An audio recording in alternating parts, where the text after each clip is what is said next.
Olá, pessoal. Bom dia a todos vocês. Bem-vindo mais uma videoaula. E nossa aula de hoje, eu estou cumprindo aí, né, o que eu havia dito para vocês na última aula, né, que eu ia fazer uma aula para vocês falando sobre a Belle Époque, né, que é esse período, né, dessa bela época, dessa grande transformação cultural na Europa durante aí ao início, né, da Primeira Guerra Mundial. Na verdade, a Belle Époque ela compreende o final do século XIX e início do século XX, né, que seria então esse período de grande transformação no continente europeu. Então, gente, essa bela época, né, aqui traduzindo para o português, ela compreende, então, um período tecnológico, né, um grande período tecnológico que a Europa estava passando naquele momento, né, que já estava vivendo a terceira fase da Revolução Industrial. Né, então, já havia passado aí pelos 3 processos de Revolução Industrial, e a Europa, então, estava vivendo esse auge da tecnologia, né, aí, e os adventos culturais, eles acompanham, então, o processo de revolução tecnológica. A Bela Época também, ela contribuiu para essa ideia de otimismo e de prosperidade, né, desencadeada pelo processo de revolução industrial, né, que trouxe aí para os europeus essa ideia de que, né, eles poderiam então prosperar-se, né, com a questão do desenvolvimento tecnológico. Então, gente, os europeus então passaram a ter uma confiança maior com relação ao avanço da técnica, né? Estão aqui imbuídos com esse processo, né, de revolução tecnológica, né, inspira aí os ânimos, né, aqui do europeu. Com isso, gente, com a confiança, com o otimismo, com a ideia de prosperidade, a questão da confiança que na modernização que a Europa estava passando, começa então a surgir um novo estado de espírito aqui na Europa. Com isso, então, gente, floresce a ideia da noção artística, da ideia artística, né, do estilo artístico aqui floresce, e a ideia do belo, né, floresce aqui, né, junto com essa ideia de otimismo e junto com esse novo respirar de cultura na Europa. Com isso, gente, nós temos então o surgimento da indústria do divertimento. Então, essa ideia de modernização da arte, ela surge então na Europa, né, juntamente com essa ideia de otimismo, com essa ideia de prosperidade, surge então a indústria do divertimento, né? Os europeus então com essa ideia, né, do belo, do artístico, né, do cultural, né? Eles investem então na indústria, né, aqui do divertimento. E aí, gente, começa a surgir por toda a Europa, né, os cafés, os cabarés, os cancãs, os teatros, parques, cinemas, né? A Europa vive nesse momento então um turbilhão de mudanças culturais. Paris, né, que era considerada a cidade-luz, né, vem aí consigo então as óperas, os teatros, né, os boulevards, né, que são todos centros artísticos, né, que oferece cultura então, né, para a Europa. E o símbolo dessa bela época é a Paris, né, que é considerada como a cidade-luz, né? Aí temos então a construção da Torre Eiffel, né, como um instrumento de arte, né, e que simboliza realmente, de fato, né, aí um novo fulgar, né, um novo fôlego aqui como cultura, como arquitetura. E aqui nós temos então, gente, os cabarés, né, que seriam então esses bares, né, onde as mulheres então apresentavam dançando, né, nós temos aqui então o grande famoso cabaré aqui, que é o Moulin Rouge, né, que seria então essa ideia do moderno. Tanto é que depois o cinema, né, fez uma adaptação do Moulin Rouge, né, que seriam então essas bailarinas, né, desses cabarés, né, cabarés que na Europa, na França, era considerado como um local, né, de espetáculos de dança. Aí nós temos aqui à esquerda, né, a Paris, né, que era a cidade luz, né, o modelo de modernidade, né, a eletricidade por todas as ruas, né, de Paris, né, os automóveis andando pelas ruas, tudo isso, gente, compunha um excelente cenário cultural. E aqui à direita nós temos então a dança do cancan, né, que era uma dança, né, que surge aí durante esse período, né, da Belle Époque na França. Então, como eu disse para vocês, a França ela vai se tornar então esse berço aí da cultura. E nós vamos ter então, gente, a moda, né, que também acompanha, né, esse ideal de liberdade, né, aliás, esse ideal de modernidade, né, de cultura, e aí as mulheres, né, com esses exuberantes vestidos, né, sobre o molde, né, que engrandecia as noites, né, que engrandecia né, aqui os lugares de lazer com essas belas roupas que as mulheres. Lógico que seria só as mulheres, né, aqui da alta burguesia. Nós temos aqui, gente, né, vários modelos, né, aqui dessa ideia de prosperidade, né, a tecnologia aqui, né, dos automóveis, né, o avião do Santos Dumont, o cinema, né, dos irmãos Lumière, o automóvel né, do Henry Ford, né, nós temos aqui o Zeppelin sobrevoando aqui, né, a Paris, o telefone, o rádio, o bonde teleférico, a motocicleta, tudo isso, gente, era, né, o desenvolvimento tecnológico, né, que pairava aqui por toda a Europa. Nós temos também nesse momento, gente, que nós não podemos esquecer, né, o Titanic, né, que representou aí, né, alegria e tristeza, né, alegria e tristeza e tragédia, né? Então mistura a modernidade com tragédia, né? O Titanic, né, que afundou nesse período aí da chamada Belle Époque.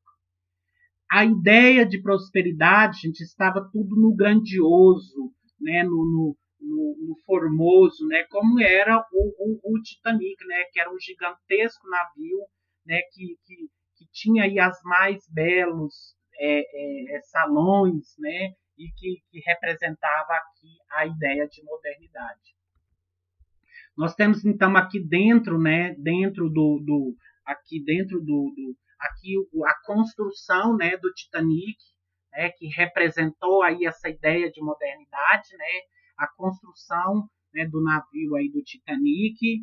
Aqui nós temos o Titanic por dentro, né, que tinha aí essa bela construção arquitetônica, né, aqui dos moldes europeus, aqui do Titanic. Aqui, gente, nós temos então a imagem do Titanic que foi encontrado lá no fundo do mar, naufragado, né? O navio, né, que está lá no fundo do mar, né? Aqui nós temos uma imagem, né, que inclusive foi encontrado, né, há pouco tempo, né, aí há 20 anos atrás, que foi encontrado então os destroços do Titanic, que foi aí que surgiu a ideia de fazer o filme. No final do século XIX, gente, a Europa, né, no caso aqui a Inglaterra, mas alguns outros países da Europa, era considerado como a fábrica do mundo, né? Era aqui um novo centro econômico, né, que borbulhava aí, né, os ideais do capitalismo, né, que representava, então, esses ideários do capitalismo pelo mundo afora. Nós temos aí as universidades, que representavam, então, os centros de inteligência do mundo. A Europa, né, passa a ser, então, o centro mundial de cultura e de tecnologia, né, tanto é que, assim como a tecnologia se espalha para os outros países, a cultura também caminha, né, juntamente com essa ideia de modernidade. Nós temos, então, aqui, né, o domínio, né, de extensas áreas do globo, né, que seria a Revolução Industrial, o imperialismo e o colonialismo. E nós temos, então, aqui o controle dos mares e dos oceanos. E aí nós temos, então, os principais antecedentes, né, da guerra. Como que o mundo se encontrava aqui, né, antes da Primeira Guerra Mundial.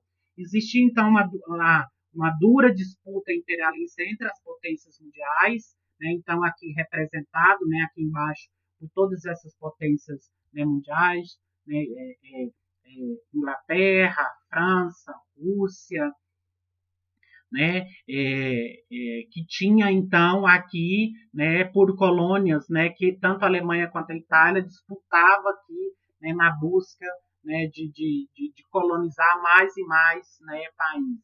Nós temos então a Alemanha e a Itália, né, que queria, né, parte aí, que queria partilhar, né, colônias, né, em várias, tanto na China quanto na África. E nós temos, então, aqui, né, a Alemanha, que era considerada poderosa, querendo, então, seu espaço, e temos, então, o fim do equilíbrio europeu. Aqui nós temos, então, gente, um dos mapas onde, né, se deu aí os antecedentes, né, da Primeira Guerra Mundial, que foi na região dos Balcãs, né, no Império Austro-Húngaro, né, no Império Austro-Húngaro, que inclusive, né, era disputado entre a Alemanha e a França, né, cada um queria um pedaço. É bem parecido com essa ideia do coelho, né, cada um queria um pedaço aqui, né, do Marrocos, né, e essa disputa imperialista para quem é que ia dominar o mundo, né, quem que ia ter a tutela do mundo aqui. Os antecedentes estão da guerra, né, que eu inclusive já até falei para vocês, né, já na aula anterior, que foi uma disputa entre a Tríplice Entente e a Tríplice Aliança, né, e aí nós temos então a formação dos blocos e dos países, né, que são aliados aí, né, na Tríplice Entente é formada pela Inglaterra, França e Rússia. Na Tríplice Aliança nós temos a Alemanha, a Itália e a Áustria-Hungria. Aqui nós temos então as bandeiras né, dessas duas alianças, né, que inclusive a disputa da guerra foi entre esses dois blocos. Há as alianças e as rivalidades, né, aqui o nacionalismo inglês dentro desse período chamado então de Belle Époque. Então, nesse período, gente, aqui, né, de Belle Época, nós temos então, né, o nacionalismo inglês, né, que era então os ingleses que eram extremamente, né, devotos à sua pátria. Tanto é que tem uma frase que diz o seguinte: se amanhã a Alemanha deixar de existir, não haverá um inglês que não seja mais próspero do que é hoje, né? Então, tamanha era o nacionalismo, né, com relação à Inglaterra. Nós temos aí os principais motivadores, gente, que desencadeou, né, a Primeira Guerra Mundial, que seria o pan-germanismo, o pan-eslavismo, o revanchismo francês e o nacionalismo sérvio. E aí nós temos, então, essa charge demonstrando aí, gente, o ideal de nacionalismo, né, que cada país tinha, né, e aqui a sátira com relação às rivalidades, né, aqui por disputa, né, de espaços coloniais. Então vocês estão vendo aqui várias imagens, várias sátiras com relação a essa ideia, né, de imperialismo. E nós vamos realmente ter um confronto entre a Inglaterra e a Alemanha, né, aí por esse domínio econômico mundial. O palco do conflito, então, da Primeira Guerra Mundial, o de verde nós temos a Tríplice Entente e de vermelho a Tríplice Aliança, né? O barril está próximo a explodir, que é com relação à questão do estopim da guerra. E aí, o estopim da guerra, como eu disse para vocês, foi a morte do Francisco Ferdinando, que era o príncipe, né, austríaco, né, que foi morto em Sarajevo, né, em 28 de junho de 1914. Né? Ele e a mulher, né, foram mortos aí, né, quando ele estava, então, aqui em Sarajevo, né, no dia 28 de julho. Foi um nacionalista, né, que o assassinou, e a sua esposa também. Com isso, gente, nós temos então o apagar das luzes e o início da guerra, né? Então, o estopim da Primeira Guerra Mundial foi, né, aí a morte do Francisco Ferdinando. Aqui nós temos então, né, algumas movimentações com relação à preparação para a guerra, né? E aqui nós temos, então, no mapa, gente, toda essa área de quadradinho aqui estava, então, as trincheiras, né? Aqui na frente ocidental, a França. Essa fase da guerra foi marcada pela guerra de trincheiras, onde o exército defendia posições utilizando-se de extensas redes de trincheira de próprios soldados que cavavam no solo aqui, ficava escondido aqui dentro dessas trincheiras, dentro dessas valas, né, feitas aí no solo. Na maior aqui, gente, nós temos então, né, os soldados aqui dentro, né, das trincheiras, né, como que era aqui as trincheiras. No dia a dia, os soldados faltava água e comida e sobravam ratos, lamas e doenças. O buraco apertado, uma trincheira típica, pouco mais de 2 metros de profundidade, cerca de 1,80 de largura, à frente e atrás largas fileiras de sacos de areia, com quase 1 metro de altura, aumentava a proteção. Havia ainda o degrau de tiro, né, 0,5 metros acima do chão, era usado, né, por sentinelas que vigiavam na hora de atirar contra o inimigo. Aqui nós temos mais imagens dessas trincheiras, né, no quais os soldados viviam, né, com fome, com frio, com medo, mortes, chuva, lama, neve e bombardeio.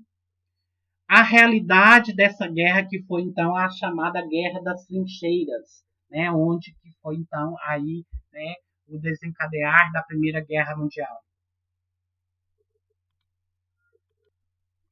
Então, gente, a realidade aí nessas trincheiras. Consegue imaginar, numa tarde de domingo, sentado no chão ou enterrado na lama, sem me ter barbeado ou mudado as minhas roupas e botas há 5 dias? Temos muita companhia de ratazanas e ratos. Há dias um soldado estava a jantar e um atravessou no seu prato. Ele espetou-lhe o garfo e comeu, depois continuou como se nada tivesse passado. De fato, é dramático que uma nação tão civilizada esteja encerrada numa barbárie como esta guerra. Vivemos como minhocas, nunca vemos a luz do dia, enterrados ao longo de 8 dias apenas, vemos os muros da trincheira. Então, essa é uma carta, gente, de um soldado inglês, né, chamado Thomas, né, aos seus pais em 1º de novembro de 1915, relatando então como que era as condições subhumanas que esses soldados, né, foram sujeitados, né, aqui durante a Primeira Guerra Mundial. Né? Então não foi só, né, aqui uma guerra de mortes, né, de corpos, mas também de morte, né, de almas, morte, né, de um povo, né, que simplesmente lutando pelo domínio mundial, pelo domínio de mais e mais colônias, pelo domínio da posse de terras, né, a nível mundial. Na frente oriental, os alemães impunham sucessivas derrotas. As fracas derrapadas e mal treinadas tropas russas, mesmo assim a Alemanha não consegue conquistar aí a Rússia, né? Porque a Rússia ela sai aqui, né, um ano antes da guerra terminar, porque o país estava vivendo aqui um conflito econômico. Novas armas de guerra, canhão, tiro rápido, gás venenoso, aviões, tanques de guerra, lança-chamas, submarinos, granadas e metralhadoras, canhão e antiaéreo. Tudo isso foi introduzido, gente, um ano depois, né, que estava acontecendo, então, a Primeira Guerra Mundial. Né? Por isso que a tecnologia, neste momento, ela contribuiu muito aí para que houvesse, então, esse conflito da Primeira Guerra Mundial. Aqui nós temos, então, né, soldados usando máscaras, né, os submarinos, os tanques, novas armas, né, com o poder de matar são introduzidos aqui na Primeira Guerra Mundial. O fim, né, da guerra, né, aqui em final dos anos de 1917 e 1918. No ano de 1917, nós temos então a entrada dos Estados Unidos na Primeira Guerra Mundial, porque tinha interesses econômicos, ataques alemães, empréstimos à Inglaterra, soldados, aviões, tanques, armas e munições a serviço da Tríplice Entente, financiado pelos Estados Unidos. E nós temos então em 1917 a saída da Rússia, quando o czar é derrubado e a Rússia assina um acordo em separado com a Alemanha, né? Aqui são as realidades aqui, né, do fim da Primeira Guerra Mundial. Aqui nós temos então, né, esse banner aqui, né, iconográfico, né, do presidente aqui, né, do tio Sam, né, que assim era chamado, né, convocando os jovens a se alistar para ir lutar na guerra. E aí, gente, o cartaz dizia: eu quero você para o exército dos Estados Unidos. O segundo cartaz: seja patriota. Angariar comida e recursos era tão importante quanto o lugar nas trincheiras. O outro cartaz dizia: lembrete dramático da aliança longa e frutífera entre os Estados Unidos e a Grã-Bretanha. Então, são todos, né, aqui, né, cartazes que convocavam os jovens, né, a fazer parte da guerra e cartazes que criticavam essa aliança, né, aqui dos Estados Unidos, né, com relação à Grã-Bretanha, né, com relação aos ingleses. Em julho de 1918, a Alemanha só lutava na frente ocidental, mas a união de forças dos Estados Unidos, Inglaterra e França leva então a sucessivas derrotas das tropas alemãs. Esse fracasso se refletia no país, fomes, revoltas levaram à queda do Kaiser. Né? Segundo aqui, o governo da República de Weimar assinou então a rendição em Versalhes em 1918. E temos aí então, né, o fim, né, da Primeira Guerra Mundial. Com o final da Primeira Guerra Mundial é assinada então aqui a proposta de paz que era os 14 pontos de Woodrow Wilson, que era o presidente dos Estados Unidos naquela época, a oposição com relação ao Tratado de Versalhes, a criação da Liga das Nações, que era aqui para se ter uma possível paz, mas não deu muito certo. Eles vão culpar a Alemanha aqui pela guerra. Eles são obrigados, os alemães são obrigados a devolver a Alsácia-Lorena para a França. Obrigados então a ceder as minas de carvão, né, de carvão por 15 anos, ceder a frota naval e colônias, né, na Bélgica, França e Inglaterra, pagaram indenização de 33 bilhões de dólares, reduzir o poder bélico aqui de 100 mil, né, e reduzir o poder, né, de armas. Tudo isso, gente, aconteceu com os países, né, que saíram derrotados aqui da Primeira Guerra Mundial. As consequências trazidas, gente, por essa guerra: a ruína da Europa como centro mundial, a depressão social e econômica e política que a Europa, né, é obrigada a passar, a questão do iluminismo havia falhado, a ascensão dos Estados Unidos aqui como potência, porque os Estados Unidos forneciam dinheiro e armas para esses países lutar na guerra. Então, quem saiu vitoriosos aí, né, com relação à Primeira Guerra Mundial foi os Estados Unidos, que lucrou economicamente, né, com a indústria bélica. Nós temos, então, mais de 100 milhões de soldados mortos, feridos, doenças psicológicas, a intensificação dos problemas na Rússia aumenta ainda mais, e surgem, então, os regimes totalitários, né, que seriam os regimes nazistas e fascistas, né, que surgem aqui na Europa. E aqui, na Europa, não, desculpa, gente, lá na Europa, né, na Alemanha. Nós temos aqui, então, algumas imagens, né, dos soldados, né, que são jogados nessas valas, enterrados. Aqui as cidades, né, todas destruídas, né, com a Primeira Guerra Mundial. Né? Nós temos aqui as consequências, né, da Primeira Guerra, né, aqui que vocês podem, então, observar. O Brasil na Primeira Guerra. Como que o Brasil, então, entra aqui, né, na Primeira Guerra? Ataques de submarinos alemães a navios do Brasil, luta ao lado, né, da Tríplice Entente, enviou equipes médicas, atuou na Marinha com soldados, patrulheiros aqui em navios, né, no Mediterrâneo, a quebra, né, da exportação do café, né, o Brasil então deixa de exportar café aqui para a Europa, né, e cresce aqui a questão da produção, né, da borracha. Nós temos aqui algumas imagens, né, as batalhas de Toninhas, tudo isso as sátiras, né, que eles faziam com relação à questão da Primeira Guerra Mundial. E aí, gente, para a gente fechar aí então essa explicação, né, da Belle Époque e fazendo uma memória da Primeira Guerra Mundial, né, vou sistematizar aqui, né, as causas da guerra e as características, né, da guerra, para a gente então fechar essa parte aqui da explicação do conteúdo.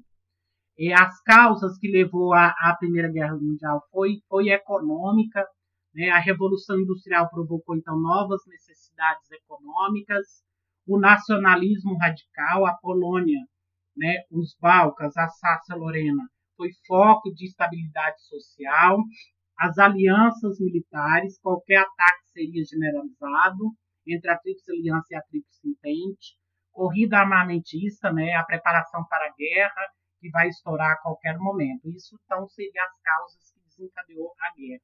Agora, as características, né, aqui pela a Primeira Guerra Mundial. Grande extensão, né, colonialismo e aliança levaram à participação de vários países, a duração aqui que levou 4 anos, né, para que houvesse aí essa guerra, desde as guerras napoleônicas, desde a Revolução Francesa, né, aqui no finalzinho já do século XIX, né, início do século XX, o uso da propaganda, né, então a propaganda foi uma arma, né, muito grande aqui para convocar soldados para fazer parte da guerra, a questão da interferência na comunicação, né, aqui, né, o inimigo é encurralado economicamente, né, então eles aplicam sanções econômicas para encurralar aí esses inimigos. E armas, gente, extremamente sofisticadas, né,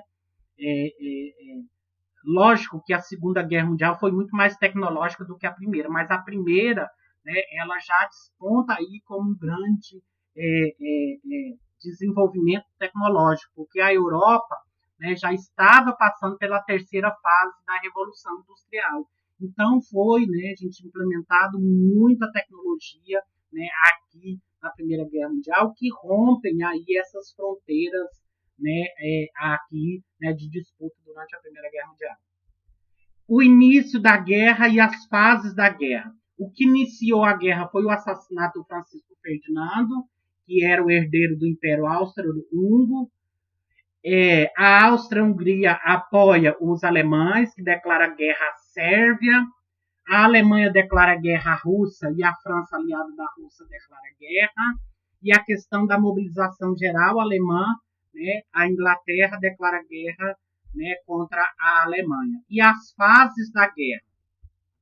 1914, nós temos aqui, então, a movimentação e a explosão da guerra, né, com táticas de guerra ofensivas e rápidas, as guerras de trincheira, que foi uma né, das estratégias utilizadas aqui durante a Primeira Guerra Mundial, né? Aqui a questão do equilíbrio fim da guerra, né? Os Estados Unidos então entra na guerra e a Rússia sai, né?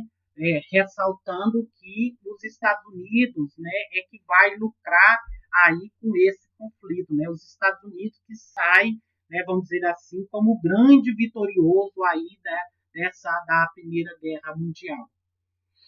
Então, gente, eu termino essa parte aqui. Na próxima aula, nós vamos falar da crise de 29, que foi uma crise, né, aí desencadeada, né, por uma grande rescisão econômica que os Estados Unidos viveu e que espalhou pelo mundo afora. Inclusive, o Brasil foi prejudicado, né, com essa crise de 1929, que foi a queda na valorização da Bolsa de Valores, né, aqui dos Estados Unidos, porque os países europeus, né, eles pegavam dinheiro emprestado com os Estados Unidos, né, para se livrar das atrocidades cometidas durante a Primeira Guerra Mundial, e aí agora, como eles estão, né, restabelecidos economicamente, eles deixam de pegar dinheiro emprestado e deixam de comprar café no Brasil. E aí, então, os Estados Unidos se vê numa grande crise econômica, né, e industrial, né,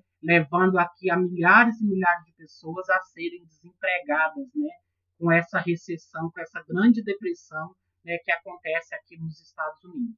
Mas será um tema, né, e um assunto para a próxima aula. E aí eu termino essa aula, então, gente, deixando para vocês um grande abraço e até a próxima videoaula.